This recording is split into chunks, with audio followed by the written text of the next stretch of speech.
Hey,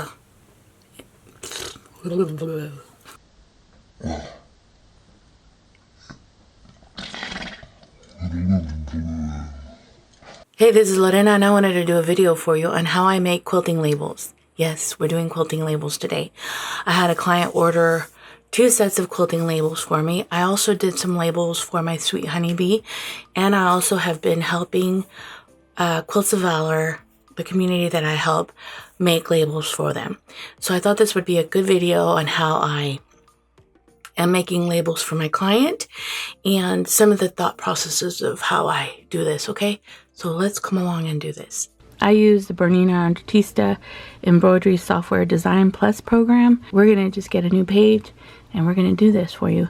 I, at this current time, has already designed this, but I thought maybe you'd like to see a step-to-step video on how to do it. So let's create a new page. I've been using this program since when I first started doing embroidery. I have been doing a whole bunch of different updates on it. I think to update your program, it costs probably like $500 every maybe 3 or 4 years. You could just stay with the program that you have, but if you have to update your computer, your old program may not work, and that's why I've had to update. So I've had this program for years. I did pay quite a bit of money. I paid like $1,700 on it, and I got it in Austin. And in Austin, for you to purchase the program, they also gave classes for about a whole month. Every Saturday you had to go and get training, which honestly, if you can get a digital embroidery program where there's training, I would take it. It was the best investment because going to Austin really did help me learn how to work in the software, and it got me kick-started. I could digitize anything. So it is an investment. It is a costly investment, but I recommend it, okay? I'm gonna go here on lettering, and I'm gonna put Grandma Sue. So here we are. So in this, I'm also going to hit this because I want this kind of centered. And I also want to pick a different font. A softer font. I love this font here. So I'm going to use the smallest hoop. This is in general the size I like having labels become. So it is. And then I'm going to create a square, a rectangle, that's going to go around this piece. So what I did is a fill, but I'm going to touch it because I want it to be an outline. The reason I want this to be an outline is so that I have a place to have placement for it. And then I'm going to remove the hoop so you can see it. So as a whole, this label is already 6 inches wide by 2.5, and I want to make this label about maybe 5 inches, 4.5 wide. And so you can see here I'm changing the measurement. There it is. So then I'm going to find a design. So I'm going to go here in this area right here and pick a design that I think will look cute, but also versatile, so she could use it on different types of quilts because I'm making her a large set and something that doesn't take too long.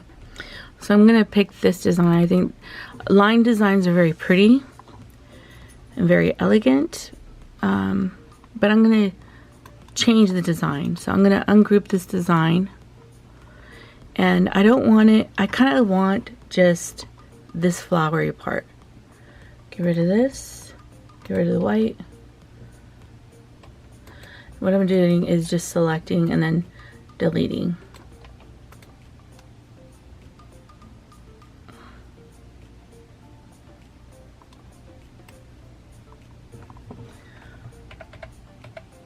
Select this bottom piece and move her here. Where are you?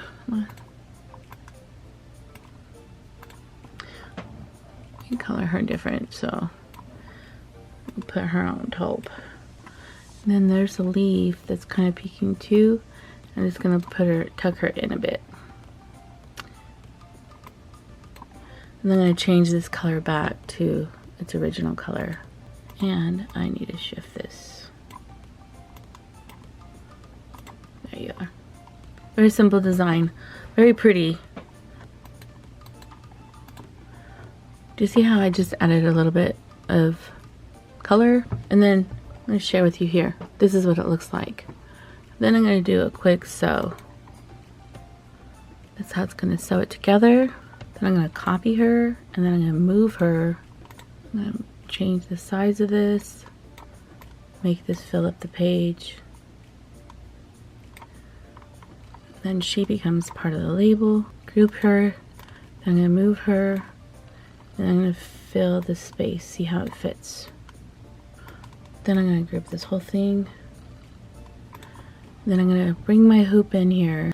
So I'm going to copy. Now we're pasting. Okay, and what I'm trying to do is I'm giving myself space in between here so they have extra fabric to fold over. And I'm moving these as far up to the edge. What I'm going to do is organize all this so that all embroideries in one color sequence, like all the yellows with the yellow. So then what I'm going to do is I'm going to do a show how it sews.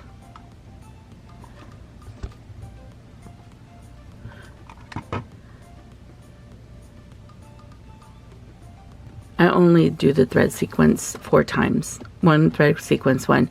If not, I would do thread sequence for this, for this, for this, for this, and then I would do the same thing, and it just, on the machine, it becomes insanely boring and annoying. So let me save it, which I'm going to export it.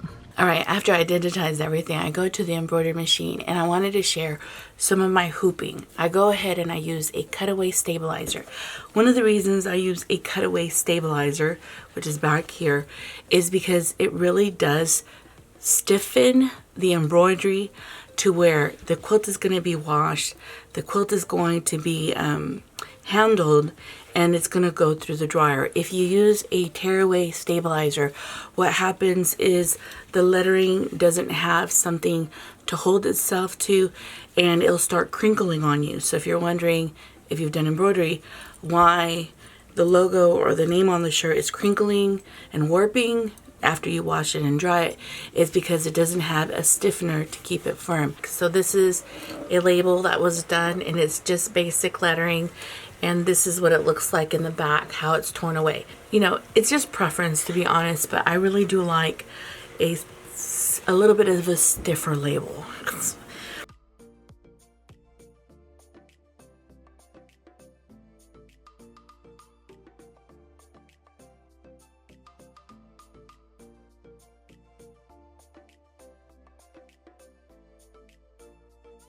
Alright, in the digitizing, I shared with you that I put a rectangle border, and it was just a simple step stitch.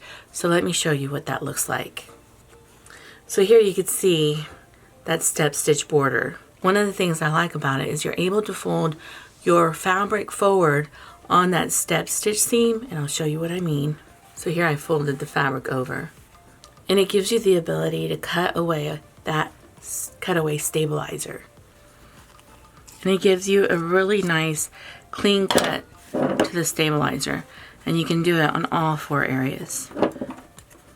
So what this does, it gives you the ability to maintain the stabilizer where you have the logo. And also too, there's a lot of embroidery here, and you want to have it nice and beautiful and stiff. But it also lightens the weight, so when you want to fold your fabric and prepare the label for your quilt, you're able to iron it before you're putting it on the quilt top. So what I do is I get my Elmer's glue stick, and I start. So I always prepare my labels before I put them on the quilt top. Elmer's glue, when it dries with an iron, it does not gum up your needles. And I'm going to heat set it. Put Elmer's glue on these ends. Then I trim off some of this bulk. And of course I could have ironed it better, folded it over better, but this is the general idea.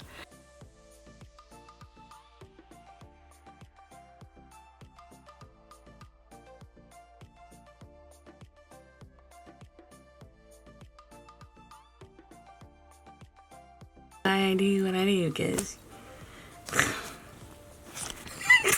Okay, stop. Okay.